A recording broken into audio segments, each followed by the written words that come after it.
Mason Voth from EMAW Online and Rivals here with you as Avery Johnson joins us now on signing day. Got to see him write his name on the fake piece of paper. He did the real one earlier in the morning. What was that experience like, first and foremost, for you to be able to, all these years, 18 years of your life put into football and all these other sports, to finally get to realize maybe one of the first goals in it, which is going to play Division I football? It was amazing. This has always been a big dream of mine, and to finally see, it become official was just a great experience for me. So I'm just happy, and I'm counting down the days so I can get on campus. What was the process like for you from the first day K-State was able to get into contact with you to this point in time where you were actually able to sign? What were some of the key moments, and what was your reaction or response throughout that process? Like from start to finish, they never stopped recruiting me. It was always on at 100 miles per hour.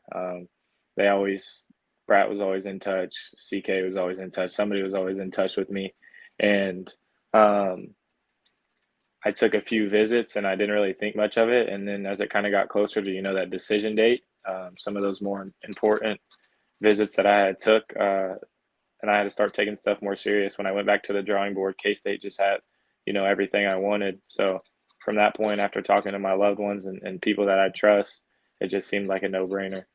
Well, before we go into any more stuff about you and football and everything like that, you mentioned your loved ones. Let people know how important your parents and everybody else around you was in this process, because they probably deserve a lot of credit too. They definitely do. I mean, from all my coaches, little league to high school, they've put so much time and effort into me. And then I have trainers like Brian Butler with Brian Butler Performance and Justin Hoover with Spin It Academy, who's showed me a whole different way of how to throw a football. And then just both of my parents, they've been with me since I've been young, and they've supported me for 18 years for this dream, this crazy dream I had. And I couldn't be more thankful to have that much support just coming from my house. So I'm just super blessed.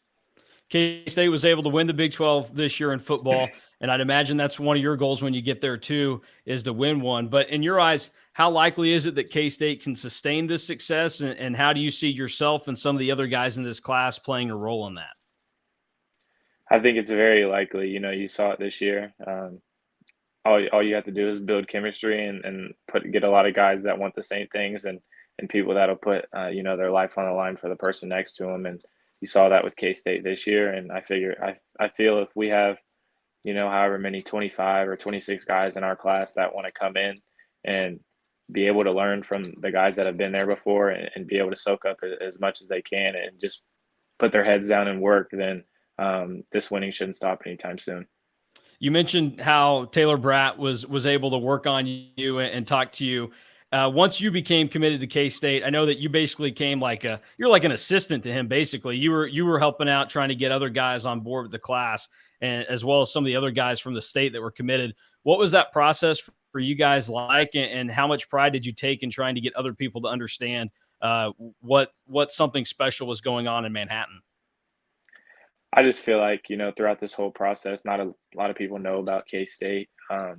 They're not as big as, maybe an Oregon or a Texas A&M or a Bama or a Georgia, schools like that. So people just kind of overlook them. But I mean, if you really sit down and um, come on a visit, or talk to the coaching staff, or see that these people here, like, they know the recipe, they know how to work, and they really are just great people that want the best thing for you, then a lot of people will fall in love with it. So whenever I'd figured out, I wanted to be a cat, I just took as much as I could, and laid everything I had out there for the other recruits. And if they don't want to come, then I mean, it's not personal. We'll just go for the next guy, because those next guys are those high character people that we want, and those are the kind of players I want to play with and be around. So I think we've built a great class. I don't know how it stacks up with the past classes as far as statistics and numbers wise, but none of that really matters anymore. It's who's going to come in and who's going to work and get the job done. Well, in case you're curious, just for record, 28th class in the country this year, which is K-State's best since 2004.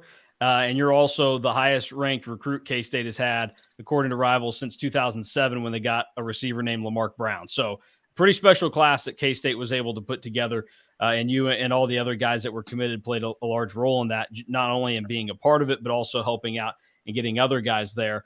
You'll arrive in Manhattan next month. So what's kind of the game plan and goals for you in year number 1 at K-State and getting accustomed to being a college quarterback? Really, when I get down there, I've already started a little bit, but just want to learn the playbook and get that down and know it like the back of my hand because um, out there, I got to be a coach on the field and I got to be able to know what everybody's doing each and every play. And that's not something I take lightly. So I want to continue to just learn and grow with the playbook so that me and Coach Klein can just be one during practice and spring ball. But another thing is I just want to get down there and hit the weights, put on some weight, build speed, strength, explosiveness, all that different type of stuff, and just do what they ask, go to class, and just get my work done. As a quarterback, you've been so successful already in your career with everything you've done. Now you're going into a situation at K-State where they have a quarterback in place and Will Howard that has 2 more years of eligibility left if he wants to use all of them. How do you handle that with your mindset and knowing that there's a guy that is going to be there and maybe for one of the first times in your life having to sit behind a guy and develop a little bit more? I feel like I'm one of the most I don't know how to put this. I feel like I'm in one of the better positions as some of the other quarterbacks in the class because I get to go in and see somebody that's um, been able to get through the hard parts of college football and be at the top of college football and be so successful. So when I get down there, I mean, he doesn't. We've met, but we don't really know each other yet. But better get ready because I'm going to ask him a million questions because that's just kind of the person I am. I just want to be the best version of myself, and if any way he can give me any little hints on how he slows the game down or how he became a better quarterback, then I'm going to take him and run with him.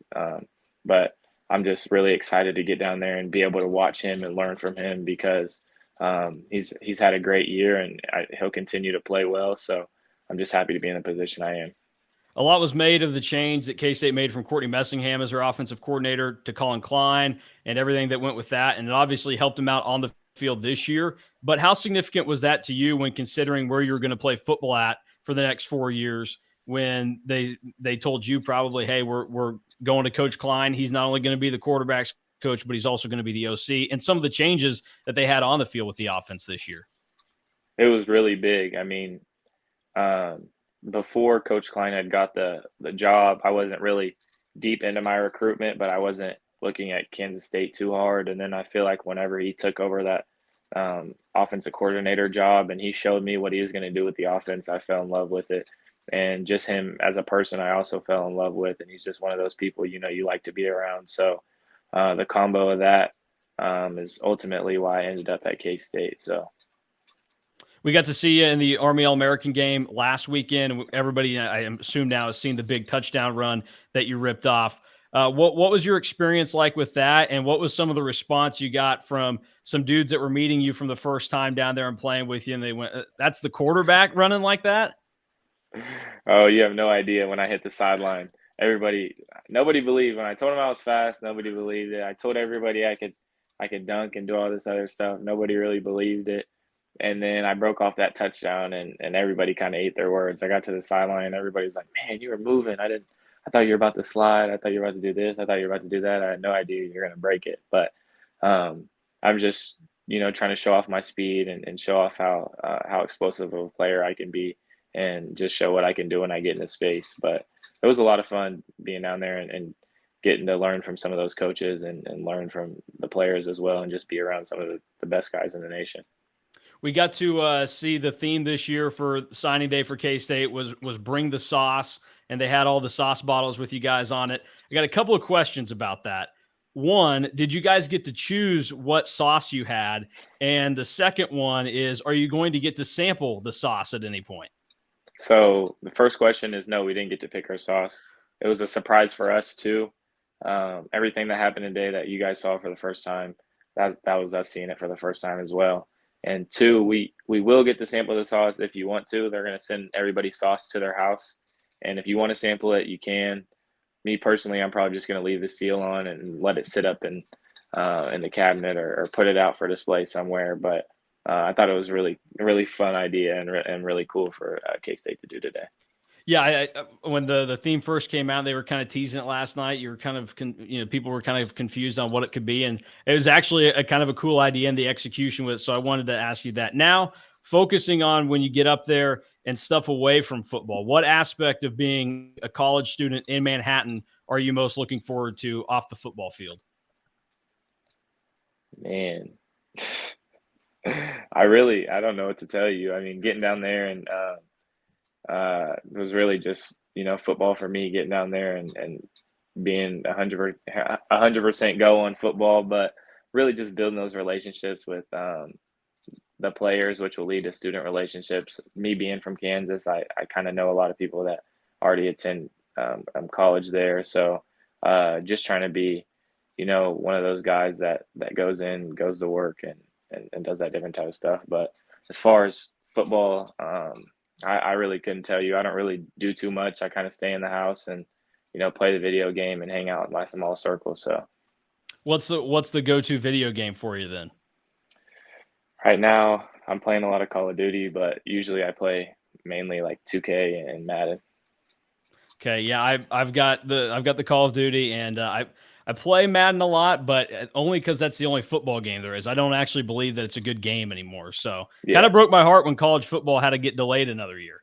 Oh my God. It would have been out in like a few months, Yeah, but now and we got you to would have wait a been in it year. for the first time, so you I at least know. have that to It look was forward to. it was perfect timing.